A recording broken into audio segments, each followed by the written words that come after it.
What if the oil you pour into your engine today quietly determines whether it reaches 300,000 miles or starts consuming oil and rattling long before that? We tested 3 manufacturer-approved oils in the same engine, under the same conditions, and the results were far more divided than anyone expected. That's the uncomfortable truth most drivers never hear.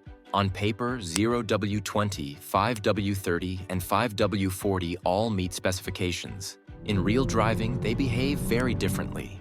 Thin oils promise fuel savings. Thick oils promise protection.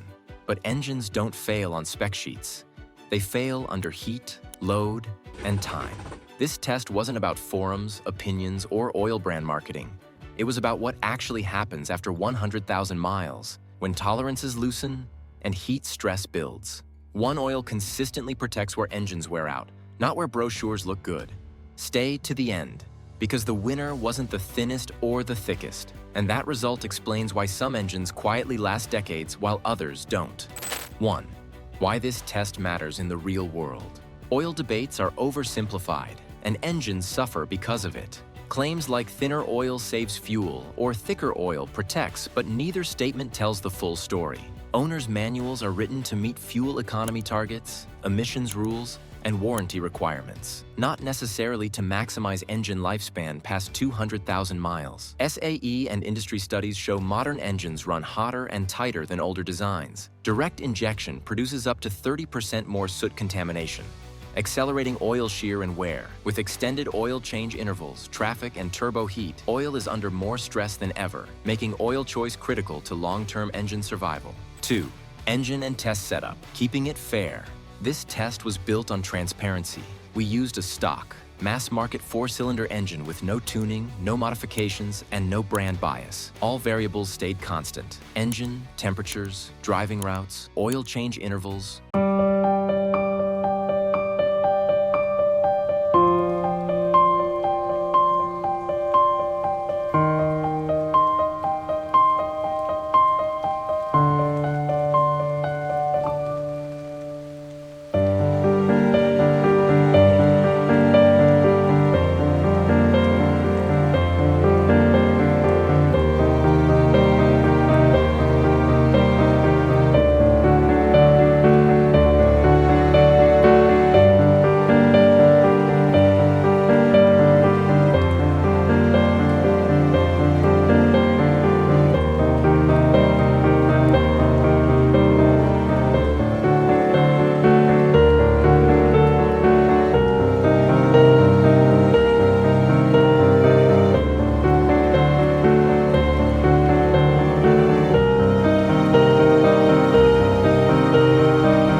5W40 showed strong pressure under load, particularly during hard acceleration and extended pulls.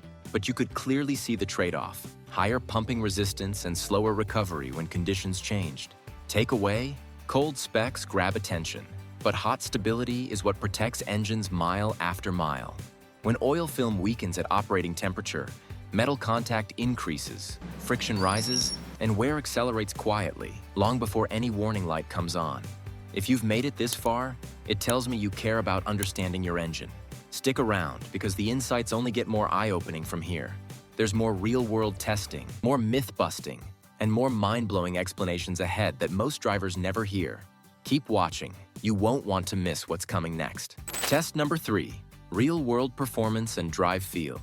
You don't need a dyno or a lab coat to understand viscosity. You can feel it instantly with your right foot. Running the same routes back to back, the differences showed up in throttle tip-in, mid-range pull, and how relaxed the engine felt under load. With 5W40, the engine consistently felt a bit more dragged, especially on short trips before full warm-up, which makes sense mechanically. Thicker oil increases hydrodynamic resistance, meaning the crankshaft and valve train are working harder just to move oil around. On the other end, 0W20 felt lively right off the line, with quick response during light acceleration. But during longer pulls or sustained highway driving, that sharpness faded slightly, and the engine's tone changed as heat built, an audible clue that the oil film was thinning under load. 5W30 landed right in the sweet spot. Acceleration felt smooth and predictable. Throttle response stayed consistent, and the engine sounded the same whether it was a cold morning start or a fully heat-soaked afternoon drive. From a mechanic's perspective, this is the balance you want. Pumping thicker oil costs energy, but running too thin costs stability. And stability is what keeps an engine feeling tight at both 50,000 and 150,000 miles. The surprising part is how subtle these differences feel early on, until you stack miles, heat cycles, and wear together. Now let's talk MPG. Test number 4, fuel economy reality check. Here's the fuel economy truth most people skip.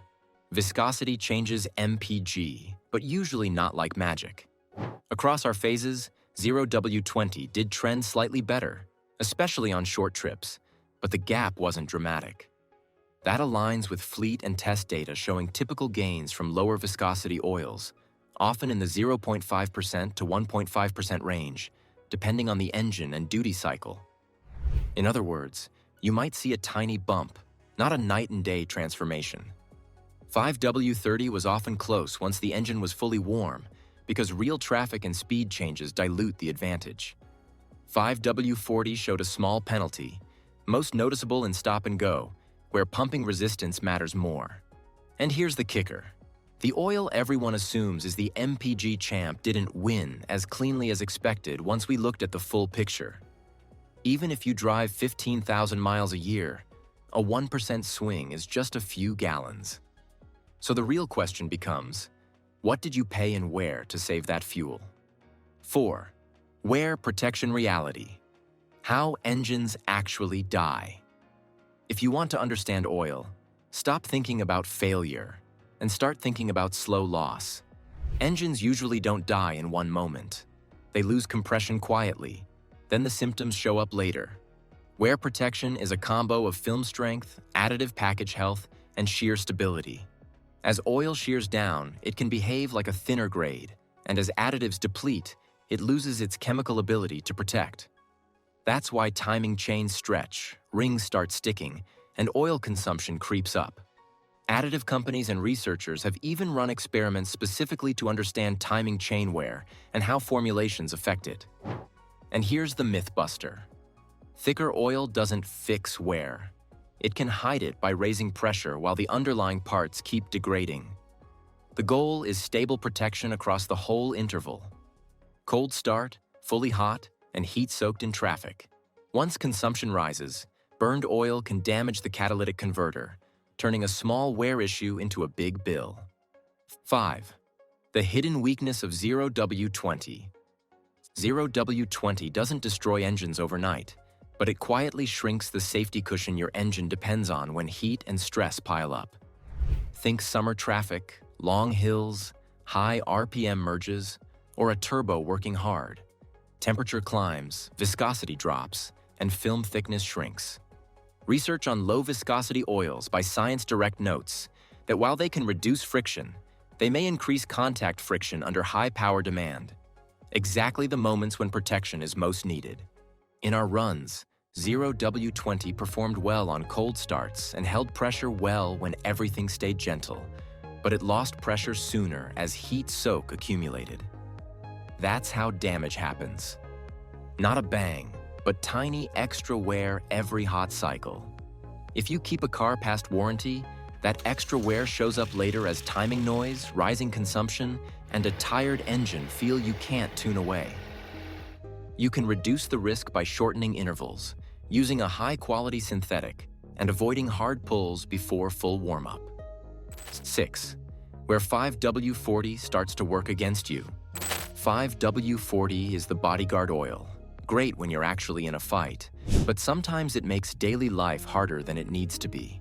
Yes, under heavy load and high heat, it can hold a thicker film and maintain high pressure. But that protection comes with two real-world costs: slower circulation on cold starts and higher pumping resistance all the time.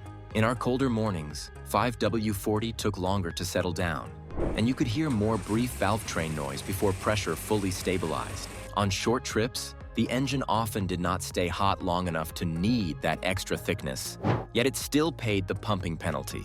That's why 5W40 is a specialist. Towing, track days, sustained mountain climbs, or extreme heat. If your commute is 10 minutes and a grocery run, it's usually more protection than the engine can even use. And components like timing chain tensioners and VVT actuators can be sensitive to viscosity, especially in cold conditions. 7. Side-by-side results.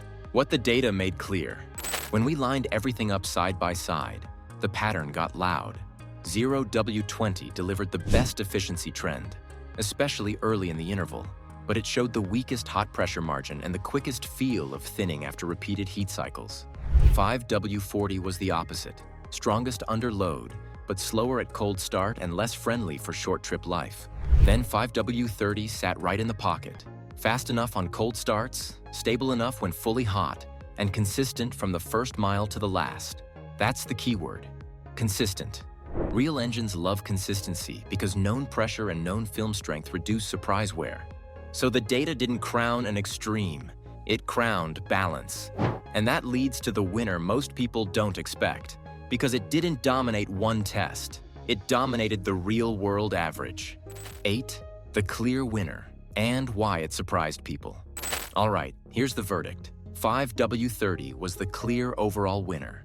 Not because it's perfect, but because it stayed stable where engines actually live. It didn't win by being the thinnest, and it didn't win by being the thickest. It won because it held hot pressure better than 0W20, flowed faster than 5W40 in cold conditions, and kept the engine's behavior consistent across the whole interval. This oil didn't win one moment. It won where engines fail, repeated heat cycles, hot idle, and everyday load. And that's why the result surprises people. Most folks assume the spec with the best cold number or the thickest hot number has to be the champ. Real driving punishes extremes. Balance is boring in marketing, but it's beautiful in durability. In plain terms, it maintains sufficient thickness at high temperature and high shear, like when bearings are loaded and oil is squeezed thin, without turning into molasses when cold. That's the sweet spot. 9. Why mechanics consistently favor 5W30. If you hang around real repair shops, you'll notice a pattern. When mechanics plan to keep a car forever, many land on 5W30. It's not rebellion, it's experience. Techs see the long game. Stretched timing chains, noisy valve trains, sticky oil control rings, and engines that start sipping a quart every 1,000 miles. A big part of preventing that is maintaining stable pressure and stable film thickness once the engine is hot, because that's when most miles are accumulated. 5W30 tends to hold that stability without creating cold start lag, so the engine isn't starved when you first fire it up. And when you're diagnosing cars all day, you learn quickly. The vehicles that stay quiet and clean inside usually have one thing in common: consistent oil behavior, not the absolute thinnest oil possible. That's why the shop floor vote is so known, even if it's rarely advertised. Next, let's talk aging, because what works at 20,000 miles isn't always what works at 200,000. 10. Why 5W30 protects engines as they age? Here's the uncomfortable truth. Engines don't stay tight forever, and oil has to cover that reality. As mileage piles on, clearances open up, ring packs get dirtier, and hot idle pressure becomes harder to maintain, especially in stop and go. That's why the oil that felt fine at 50,000 miles can start sounding a little clattery at 170,000. 5W30 gives extra film margin compared to 0W20. So as parts wear and temperatures rise, it's less likely to fall off a pressure cliff. It can also help slow varnish and deposit buildup by keeping a more stable lubrication regime across heat cycles. Drivers often report that an older engine runs quieter and smoother after switching to a stable mid-grade viscosity, and that matches what we hear in the bay. It's not a fix. It's giving the engine a little more cushion as it ages, so wear doesn't snowball. Just don't jump straight to extra thick oil unless your driving actually demands it. 11. What manufacturers don't advertise about oil specs? The part manufacturers rarely highlight is that oil specs are a mix of engineering and policy. Many engines were originally durability tested on thicker grades like 5W30, then later moved to thinner oils as fuel economy and emissions targets tightened. Even small MPG gains matter when you're selling millions of vehicles, because fractions add up across fleets. That's why you'll often see the same engine family recommended for different viscosities in different countries, depending on climate, fuel standards, and regulatory pressure. It doesn't mean the engine suddenly needs thinner oil to survive. It means the priorities have changed. And here's what drivers miss. Warranty horizons are short, but ownership can be long. So the question becomes personal. Are you optimizing for the first 60,000 miles or the next 200,000? That's where this test is aimed. Real longevity, not just compliance. Thin oil also helps during cold start emissions tests by reducing friction as the engine warms up and the catalyst lights off. 12. What oil should you actually use? So, what should you actually run? Start with your climate and how you drive, not internet pride. If you live in a very cold area, do lots of short trips, and your priority is efficiency, 0W20 can make sense, especially with shorter intervals and a quality synthetic. If you're a normal daily driver in mixed temps, you want strong long-term protection, and you plan to keep the car, 5W30 is the safest do-it-all choice we saw. And if you tow, drive aggressively, live in extreme heat, or spend long periods under load, mountains, trailers, track days, 5W40 can be a smart specialist pick. The key is matching the oil to the stress level. Don't treat viscosity like a religion. Treat it like a tool, and whatever you choose, keep the oil clean. A steady interval and a good filter are often more important than chasing the perfect number on the bottle. Now let me tell you what techs run when nobody's watching. 13. Off-the-record mechanic truth. Off the record, the funniest thing is how often a mechanic's personal choice differs from the sticker on the oil cap. Not because the cap is wrong, but because techs optimize for different goals.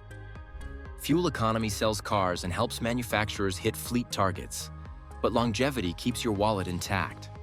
That's why you'll hear experienced people say things like, "I run the manual's oil while it's under warranty. Then I run what keeps it quiet and stable."